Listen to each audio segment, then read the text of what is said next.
అధ్యాయం 26-27 చదివితే 26 వచనం నుండి చదువుతేనండి, ఆయన దూరముగా ఉన్న జనములను పిలుచుటకు ధ్వజమునెత్తును, భూమి అంతం నుండి వారిని రప్పించుటకు ఈల కొట్టును. అదిగో వారు త్వరపడి వేగముగా వచ్చుచున్నారు. 27 వచనం, వారిలో అలసిన వాడైనను తొట్టిల్లు వాడైనను లేడు, వారిలో ఎవడను నిద్రపోడు కునుకడు, వారి నడికట్టు విడిపోదు, వారి పాదరక్షల వారు తెగిపోదు. ఎవరికి మహిమ కలుగుగాక. నెంబర్ 1, ఆయన ఎందుకు పిలుస్తున్నాడు అని అంటే, ఆయన ఏం చేస్తున్నాడట? దూరముగా ఉన్న జనులను పిలుచుటకు ఆయన ధ్వజాన్ని ఎత్తుతున్నాడు. దేవునికి మహిమ కలుగుగాక. నెంబర్ 1, నీ అలసట తీర్చబడాలి అని అంటే ఆ ధ్వజము యొక్క నీడలో నువ్వు రావాలి. నెంబర్ 1, మన అలసట తీర్చే దేవుడు ఏ రీతిగా మన అలసటను తీరుస్తాడు అని అంటే, ఆయన మనల్ని రమ్మని పిలుస్తాడు. పిలిచిన వెంటనే ఏం చేయాలి? రాయబడిన మాట చూడండి, ఆయన ధ్వజాన్ని ఎత్తుతాడు, భూమి అంతం నుండి వారిని రప్పించడానికి ఏల కూడా వేస్తాడు. మీరైతే రేపు ఎవరో ప్రమాణ స్వీకారం చేస్తే గట్టిగా వేలేస్తారేమో మాది, నేను కానీ వేళ కానీ వేస్తే అన్నట్టుగా మన జీతాలంటేమో. ప్రభు కూడా దేవాలి తండ్రి దేవుడు కూడా ఏల కొడతాడంట. ఎందుకు? భూమి అంతం నుండి కూడా ఆయన తన ధ్వజాన్ని ఎత్తాడు. ధ్వజము అంటే అర్థం ఏంటో తెలుసా అండి? ధ్వజము అంటే మన భాషలో మాట్లాడాలంటే జెండా. అప్పుడు చిన్నప్పుడు ఎప్పుడో పాటలు పాడేవాళ్ళు, కొత్త పాటలు వచ్చినాయి కాబట్టి మనకు అర్థంగా జయరాజు చేసు జెండా కింద సేవ చేయుటకు మేము వచ్చాం. జయరాజు అయినటువంటి యేసయ్య యొక్క జెండా కింద సేవ చేయడానికి మేము వచ్చాం. క్రిస్టియన్ డినామినేషన్ లో సాల్వేషన్ ఆర్మీ అనేటువంటి ఒక శాఖ ఉంటుంది. వాళ్ళందరూ కూడా ఆర్మీ డ్రెస్సులాగా ఆర్మీలో ఉండే పీపుల్ ఎలా ఉంటారో నిజం పాస్టర్లు సంఘబెట్లో కూడా వాళ్ళు ఏం చేస్తారంటే ఒక ధ్వజాన్ని పెట్టుకుంటారు. సాల్వేషన్ ఆర్మీకి వాళ్ళు పెళ్లి చేసేటప్పుడు కూడా ఏం చేస్తారంటే ఆ జెండా పెట్టి జెండా కింద పెళ్లి చేస్తారు. ఎవరు వాళ్ళు? క్రైస్తవ సంఘంలోనే ఒక శాఖ వారు. అంటే అర్థం ఏంటి అంటే, ప్రభువా చెప్తున్నారు ఇక్కడ, దేవుడు చెప్తున్న మాట ఏంటి అంటే, దూరంగా ఉన్న జనులను పిలవడానికి దూరంగా ఉన్నారు. దూరంగా ఉన్న వాళ్ళకి కనపడాలంటే ఏం చేయాలి? కాదండి, నడి సముద్రంలో మునిగిపోతున్నప్పుడు మనం ఏం చేయాలి? కాలు ఎత్తితే పని అవుతుంది. ధ్వజాన్ని ఎత్తడం అర్థం ఏంటంటే, అబ్బాయిలు మీరు ఎక్కడెక్కడో అలసిపోయి తిరుగుతూ ఉన్నారు, అలసిపోయిన వాళ్ళందరికీ ఇదిగో నా ధ్వజాన్ని ఎత్తుతున్నాను. ధ్వజాన్ని ఎత్తడం మాత్రమే కాదు, ఏల కూడా. నేను అట్లేదు మాటలు బైబిల్లో ఉన్నాయండి. దేవుడు చెప్తున్నాడు, ఏల కూడా వేస్తున్నాను. ఎందుకని? మీరు భూమి అంతం నుండి ఏం చేయాలట? త్వరపడి వేగంగా వచ్చుతున్నారు. అంత వేగంగా వచ్చిన మనలాగా ఎవడో అలసిపోట్లా. వారిలో ఎవడైనాను అక్కడ మాట చూడండి, తర్వాత మాట, వారిలో అలసిన వాడైనాను తొట్టిల్లు వాడైనాను లేడు, వారిలో ఎవడును నిద్రపోడు కొనకడు, వారి నడికట్టు వారి నుండి విడిపోవట్లేదు, వారి పాదరక్షల వారు తెగిపోవట్లేదు. అలసిపోయాను బాబాయ్ గారు, పరిగెట్టి చెప్పులు కూడా తెగిపో, నడుము కొట్టుకొని బయలుదేరాడు, నడుము కొట్టు కూడా జారిపోతుంది. మనకి అన్నీ పోతాయి అలసట. ప్రభువు పిలిచినప్పుడట, దేవుడు పిలిచినప్పుడు ధ్వజాన్నెత్తి రమ్మని భూమి అంతా నుండి అందరినీ పిలిచాడు. పిలుస్తూ వచ్చేవారటండి, ఆయన పిలుపుని అందుకుని వచ్చేవారికి అలసట ఉండదు. మీరు నమ్ముతున్నారా?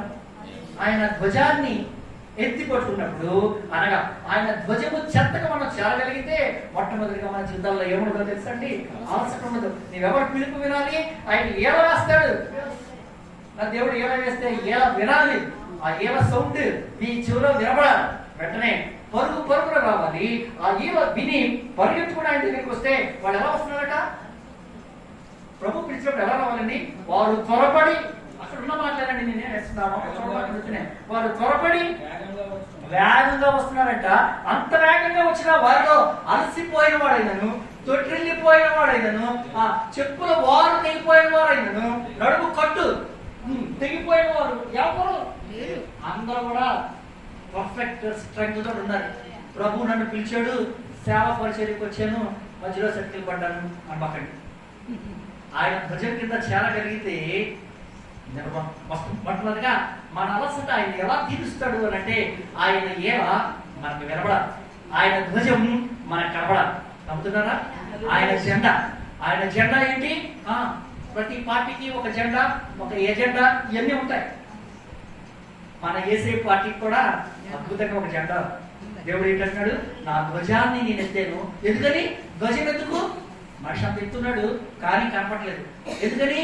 భూమి అంతంలో నుండి ఉన్న వారందరూ కూడా ఈ ధ్వజాన్ని చూసి ఏం చేయాలి? రావాలి. ఎలా రావాలి? త్వరపడి వేగంగా పరిగెత్తుకుంటూ ఆయన దగ్గరికి రావాలి. ఎంత పరిగెత్తినా అంటే అలసట మన జీవితంలో ఉండకూడదు. వారిలో అలిసిన వాడైనను తొట్టిలు వాడైనను లేడు. వాడిలో ఎప్పుడు కూడా నిద్రపోవట్లేదు, కొడకట్లేదు, ఇంకా పదవలేదు. మనకి అప్పుడే ప్రభు పిలుస్తాడు. మనకి కురుకులు, నిద్రపోవడం ఇవన్నీ మామూలు అయిపోతున్నాయి. వారి నడుగట్టు విడిపోదు, వారి వారు కూడా తెగిపోదు అని దేవుడి యొక్క లేఖనంలో దేవుడు రాయించాడు. కనుక మొట్టమొదటిగా ఆయన ధ్వజము అని అంటే అర్థం ఏంటో తెలుసా? ఆయన సన్నిధిలోనికి మనం రాగలిగితే ఆయన మన అవసరతను తెలుస్తాడు. దేవుడి ధ్వజం అంటే అర్థం ఏంటి అంటే నిజంగా లిటరల్ గా ఏదో జెండా పట్టుకుంటాడని ఇలా 2,000 నోట్లో పెట్టి ఏమేస్తాడని అట్లా అనుకోబాకండి. అంటే అర్థం ఏంటంటే ఆత్మీయ అర్థం ఆయన సన్నిధికి మనం రాగలిగితే మన చేతిలో అలసట అనే దానికే ఆస్కారం లేదు. తొట్టిల్లుట అనే పదానికే అర్థం ఉండదు. మనలో కొనకడం ఉండదు, నిద్రపోవడం ఉండదు. నిద్రపోవడం, కొనకడం ఇవన్నీ ఎవరు చేసే పనులు? సాతానుడు చేసే పనులు. ప్రభువు కూడా గెత్సేమనే తోటలో రాత్రి అప్పగింపడానికి వెళ్ళినప్పుడు శిష్యులందరితోటి మెలకుగా ఉండి మీరు సోదరులో ప్రవేశించుకున్నట్లు మెలకుగా ఉండి రాత్రి తెల్లవారు ప్రార్థన చేయండి. ఎందుకంటే రేపు పొద్దు నుండి మీకు మనుష్య కుమారుడిగా కనపడ్డు. అందుకని మీరు ఏం చేయండి? ప్రార్థన చేయండి. అంటే యదవులు 12 మంది శుభ్రంగా యేసయ్య వచ్చేసేపు ప్రార్థన చేసి అసలు నా శిష్యులు ఏం చేస్తున్నాడో చూద్దాం వచ్చేసరికి మంచి కొరలు పెడతాం. ఒకడు 2 దండి పెట్టినప్పుడు మొత్తం 12 మంది అందరినీ లేకపోతే ఒక గడియను మెలుకోండి, ప్రార్థన చేయలేరా అని గద్దించి లేచి ఒకరికి ప్రార్థన చేయడం బాయ్ అని లేకపోతే వెళ్ళాడు. మళ్ళీ ఆయన ఏకంగా ప్రార్థన చేసి ఒక గంట పోయిన తర్వాత ఏమో మళ్ళీ వచ్చి చూసేసరికి అబ్బాయి ఒక్కొక్కటి ప్రార్థన చేశాడు. మరి ఏమొచ్చిందో మళ్ళీ నిద్ర తన్నుకు వచ్చినట్టుంది. మళ్ళీ పక్కన పడేసారు ప్రార్థన తన్ని రెసిప్రేట్ మళ్ళీ ఇదిగా ఉండకూడదని ఆశ. వాడు అట్లా రీతికి పడుకొని మరి నిద్ర ఎన్నిసార్లు పిలిచాడు తెలుసా ప్రభువు? 3వసారి పిలిస్తే గాని 3 సార్లు కొడుకున్న వాళ్ళు లెక్కొడితే గాని ప్రార్థనలో ముందుకి కొనసాగలేకపోయాడు. కనుక మనలో నిద్ర కొనగడం ప్రయత్నంగా నెలలో ఒకసారి తప్పనిసరిగా కలుసుకోవాలి. కలుసుకున్న రాత్రి సంపూర్ణంగా ప్రభు సన్నిధిలో ప్రార్థించాలి. అట్టి రీతిగా చేయగలిగితేనే మన జీవితాల్లో అలసట, సొమ్మసిల్లిపోవుట, కునుకుట, నిద్రపోవుట, చెప్పుల వారు తెగిపోవుట, నడుము కట్టు జారిపోవుట ఇట్లాంటి ఏమి లేకుండా ఆరోగ్యంగా ఆశీర్వాదకరంగా మన జీవితాలు మార్చుకోవాలి. ఎక్కువ నా దగ్గర ఇంచుమించు 8 రెఫరెన్స్లు రాసుకొచ్చా ఈ రోజానికి సంబంధించి చెప్పండి. నిర్గమకాండం 17:15 ఆయన యెహోవా నిస్సి అంటే అర్థం ఏంటి? నేను మీకు ధ్వజముగా ఉన్నాను అంటాడు. నిర్గమకాండము 17:15. యెషయాగ్రంథము 11:12 చూడండి ఒకసారి.